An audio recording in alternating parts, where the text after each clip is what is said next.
It's a little bit cold and frosty this morning, but the sun's starting to come up now. And I'm going to do a bit of fast walking now just to warm up a bit. But this is the view from Rackham Hill.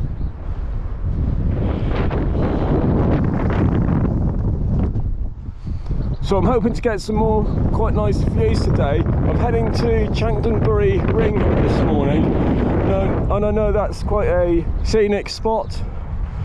So time to get going and warm up a little bit.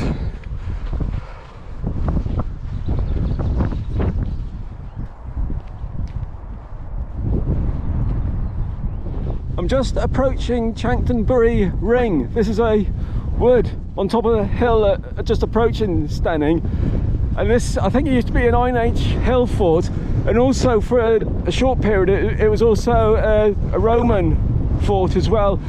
But I'm just going to go and have a little break when I get to the top and just have a little look on the internet and find out about the history of Chanctonbury Ring.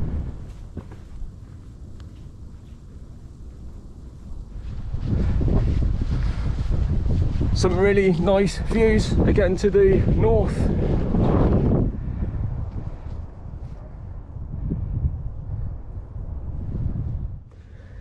So consisting of a roughly circular low earthen rampart surrounded by a ditch, Chanctonbury Ring is thought to date back to the late Bronze Age or early Iron Age. The purpose of the structure is unknown, but it could have filled a variety of roles, including a defensive position, a cattle enclosure, or even a religious shrine. After a few centuries of usage, it was abandoned for about 500 years until it was reoccupied during the Roman period, and two Romano-British temples were built in the hill fort's interior. Local legend has it that Chanctonbury Ring was created by the devil, and that he can be summoned by running around the clump of trees 7 times anti-clockwise. When he appears, he will offer the summoner a bowl of soup in exchange for their soul. And it's believed that this is derived from a belief that this used to be a pagan site, and there used to be a lot of witchcraft worship going on here.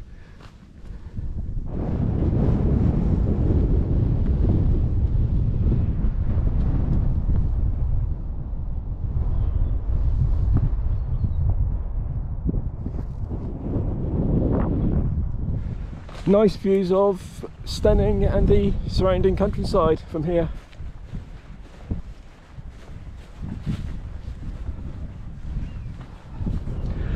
There's a nice view of Stenning as you approach the town. I'm a bit early for the hotel at the moment, but there's the remains of an old Norman castle close to the town centre. It's called Bramber Castle, so I'm just going to go over there and have a look before I check into the hotel.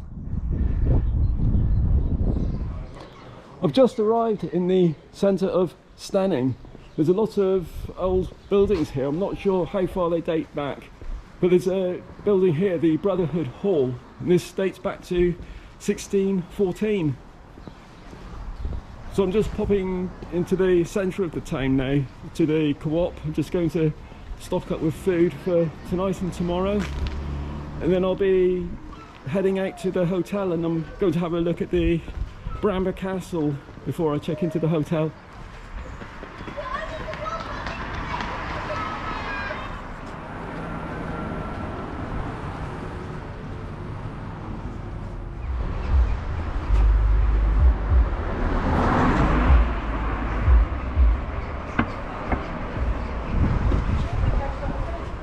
I've just arrived at the ruins of Bramber Castle, and this is a castle that was built by the Normans soon after the invasion of England. I don't think there's much left now. There's a couple of walls. I'm just going to have a look around and see what the views are like. So Bramber Castle was one of several castles which the Normans built along the south coast, and this one defended the Adar Valley. This is where the River Adar flowed through the South Downs, so it's quite a strategic point. and it was built as a Motte and Bailey castle, and this was a format which the Normans used quite a lot around the UK. The Motte was a large mound, very good defensive mound, which I'm just approaching now, and at the top would have been a defensive wooden palisade, and over the years they would have built a stone defence on top, and the Bailey would have been the area around the Motte, and this would have had a palisade protecting it, which was, I guess, later they would have reinforced it with a stone wall, and this is where they would have kept all their livestock, and this is where they would have lived, and if they were under attack they would have gone up onto the Motte for defence. And this is the view from the Motte.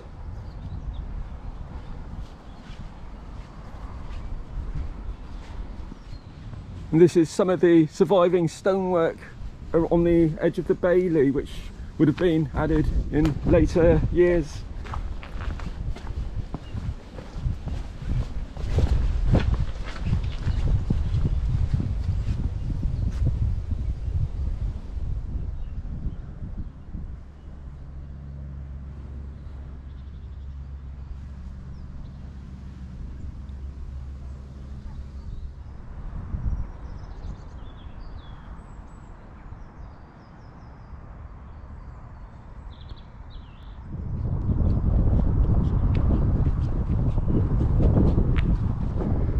Wow, it's quite chilly again, but some really great views of the countryside. So I'm back on the South Downs Way now.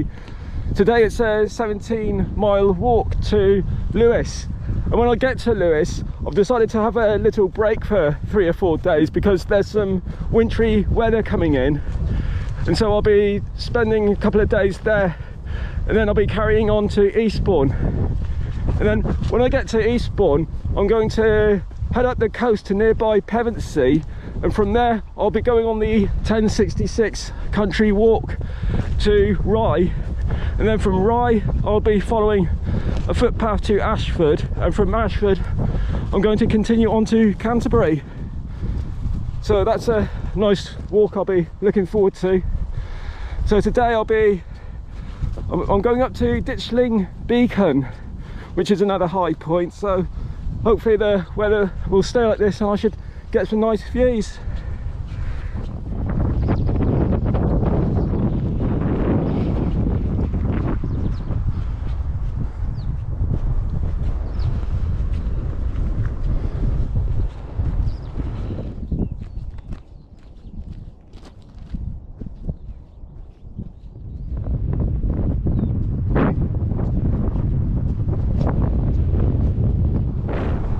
I'm heading down into a valley now where there's a small village called Pycombe, and there's a garage. I think you can get coffee there, but it's a little bit off route, so I'm not going to bother going there. I'm just going to keep going up the hill now. Got to go up through a golf course, and I think at the top of the next hill is Ditchling Beacon.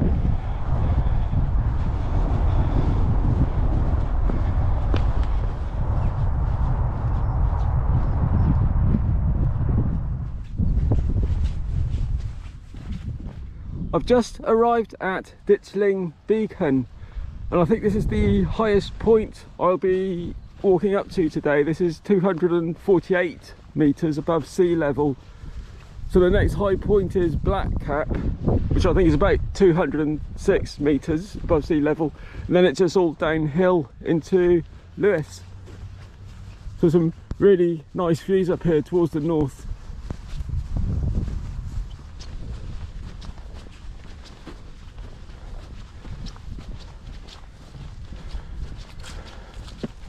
I've just arrived at Black Cap, so I'm just 3 miles away from Lewes now. It's getting a bit overcast now, but I'm only about an hour's walk now, so I'll soon be in a nice warm dry hotel. On the way into Lewes I'll be walking across what was a medieval battlefield. There was a battle took place just outside Lewes on the 14th of May 1264. It was the Battle of Lewes between King Henry III and the Earl of Leicester, Simon de Montfort. So I'm just going to have a wander through there and see if there's any information about the battle. So in 1264, Henry III was King of England, and he wasn't very popular with his barons, the powerful landowners around the country, because he was a very autocratic kind of king, and he was making rules which the barons didn't agree with. And so the barons that were quite powerful, they made King Henry agree to a treaty called the Provisions of Oxford. And one of the agreements within the provisions was that the barons and the king would meet at least 3 times a year to hold a council, and the barons were led at the time by Simon de Montfort, and so they would meet 3 times a year and decide policy. But King Henry didn't, he signed it, but he didn't keep to the agreement.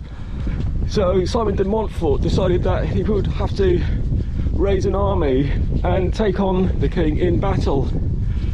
So he raised an army of about 5,000 men, and he marched to Lewes, because at the time King Henry was based in Lewes with an army of around 10,000 men.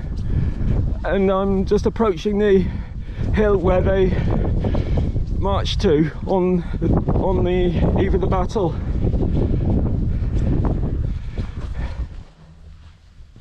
Along the edge of the battlefield there are these little notices with a QR code. So if I scan the QR code, that will give me a YouTube video to watch.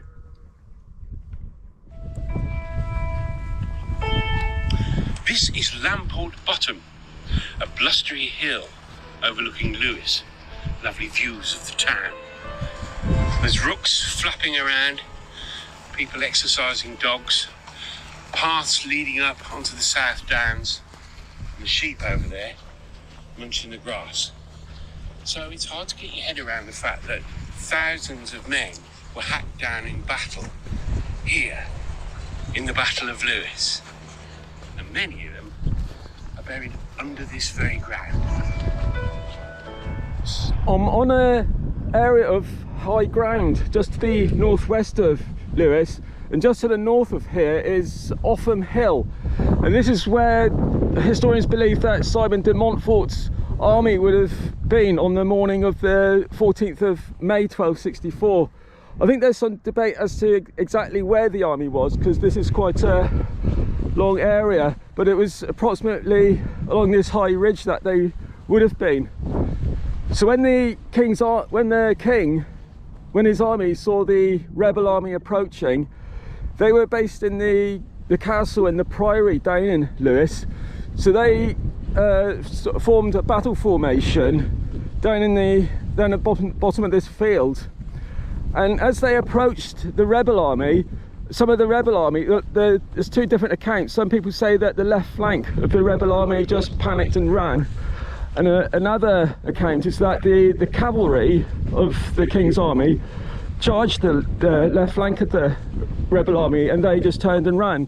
And the cavalry of the king's army, that was led by Prince Edward, and he was later to be crowned King Edward I. So the king's cavalry, they charged up this hill, and the left flank of the rebel army just turned and fled.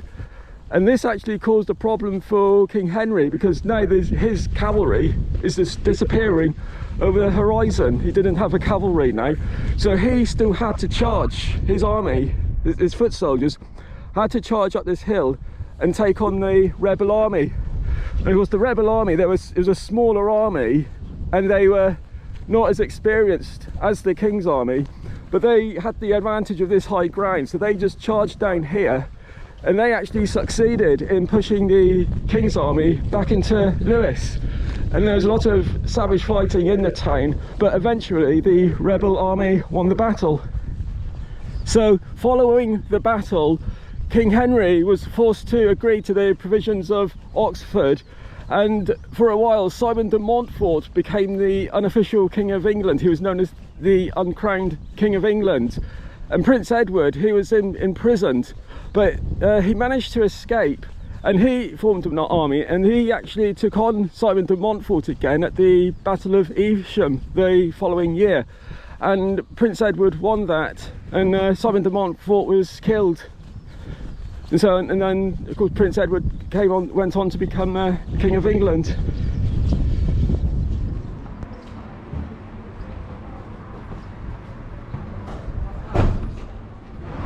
I've just arrived in the centre of Lewes. I was planning on going to the castle this afternoon and have a look around, but I think it's just a bit too dark at the moment, a bit too overcast. So I'm just going to book into my hotel and have a look at the castle when it's a little bit sunnier. I'm staying at the White Hart Hotel just over there. It's right in the centre of town, so that's quite convenient. So I'm going to check in now and then continue my video tomorrow. So until then, good night.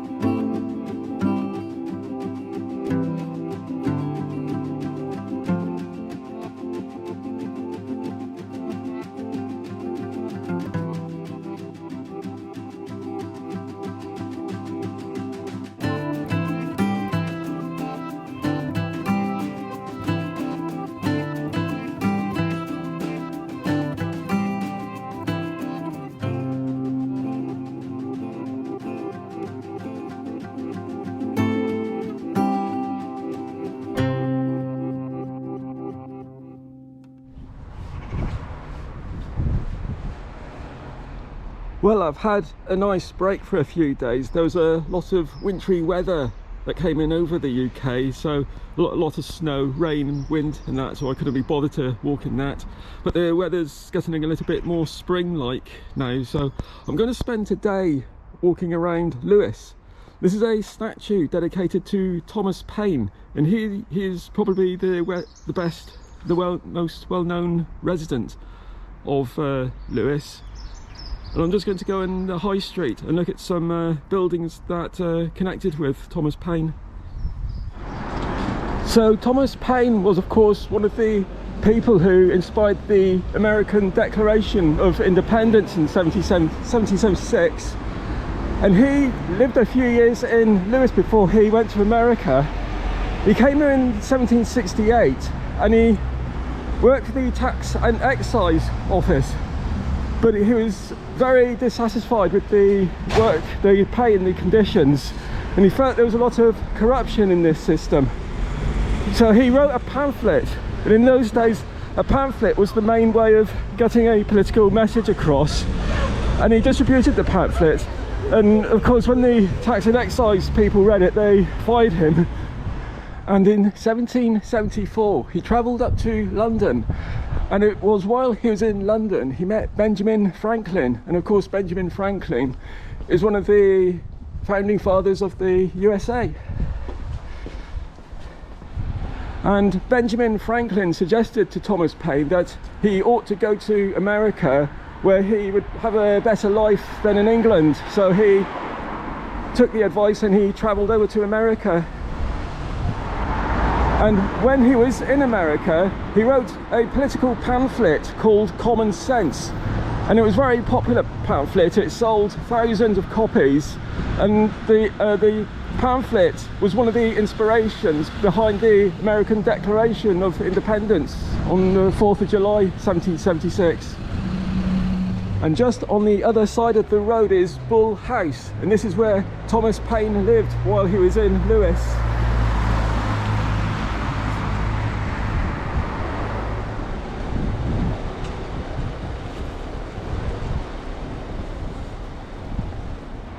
So while I'm staying in Lewes, I'm staying at the White Hart Hotel, which is right in the centre of town. And this is there's an inn, and that's where Thomas Paine would visit regularly and have talks and debates. I'm just going over there now. So in the 18th century, there was a group of people who are known as the Headstrong Club, and they would meet regularly at the White Hart Inn and have debates about politics and current affairs. And Thomas Paine would regularly speak at the meetings, And there's a plaque dedicated to Thomas Paine. I'm just going to have a look at it now.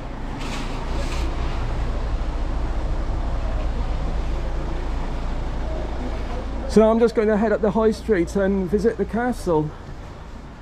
I've just arrived at Lewes Castle.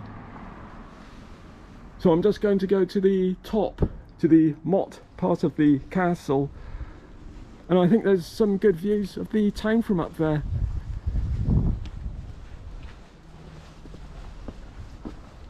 So this is a view of Lewes from the top of the castle.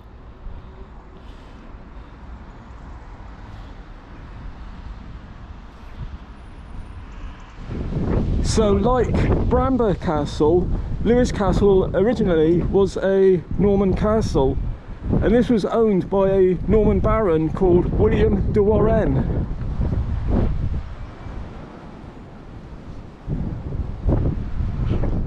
And when the castle was first built, it actually had two mottes, one at each end of the castle.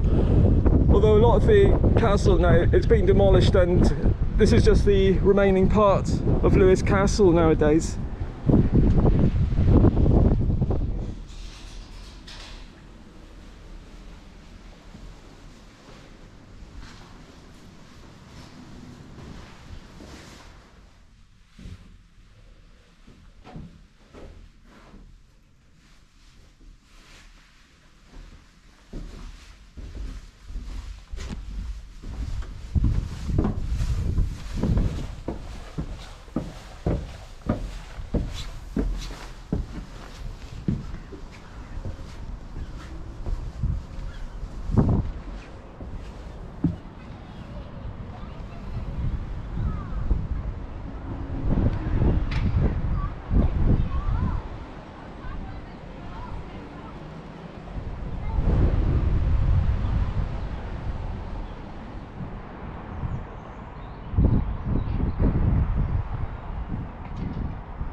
And just over there is the 16th century barbican, which protected the approach to the castle.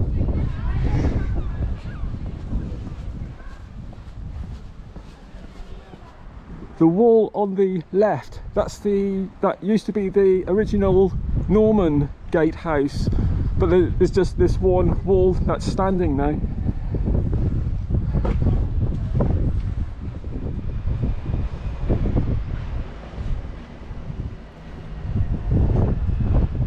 And this is how the castle looked when it was first built.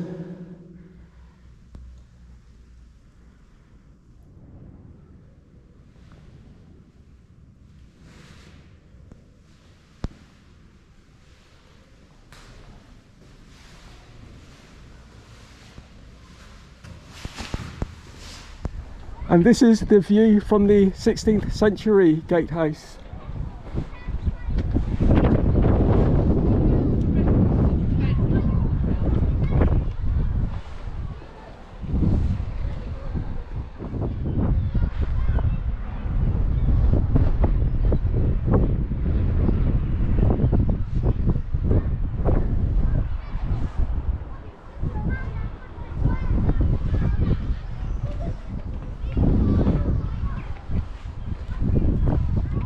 And this is a view of the barbican from the Bailey part of the castle.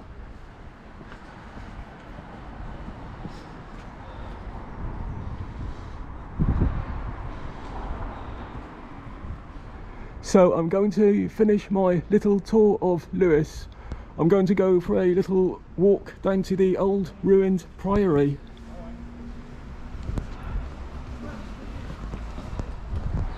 I'm just approaching the ruins of the Priory of St Pancras, and this was founded in about 1078, and it was one of the largest and most powerful monasteries in England. Although unfortunately for the monastery, it was destroyed in 1538 during the Reformation. I'm just going to have a look around the ruins. This is how the priory looked when it was first built.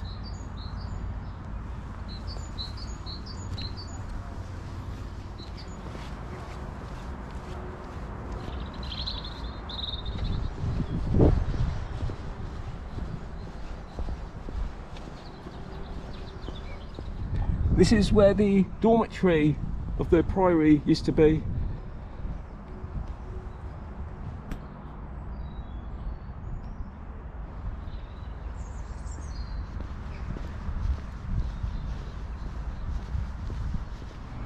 Earlier in the video I was talking about the Battle of Lewes in 1264. I think this is where the battle ended. I think this is where King Henry retreated, and there's a monument here to commemorate the battle. So this is the monument to remember the Battle of Lewes, and this was put here in 1964, which was the 700th anniversary of the battle.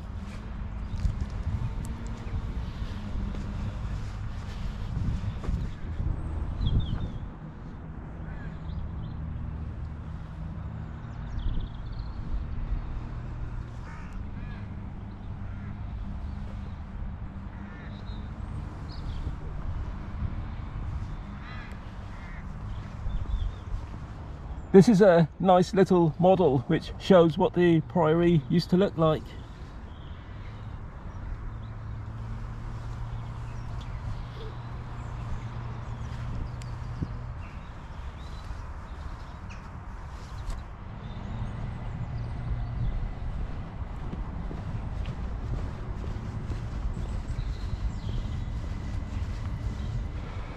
Well, I think I've got enough footage to upload another video, so I'm going to upload this video tonight, and then tomorrow morning I'll be continuing to Alfriston and then on to Eastbourne.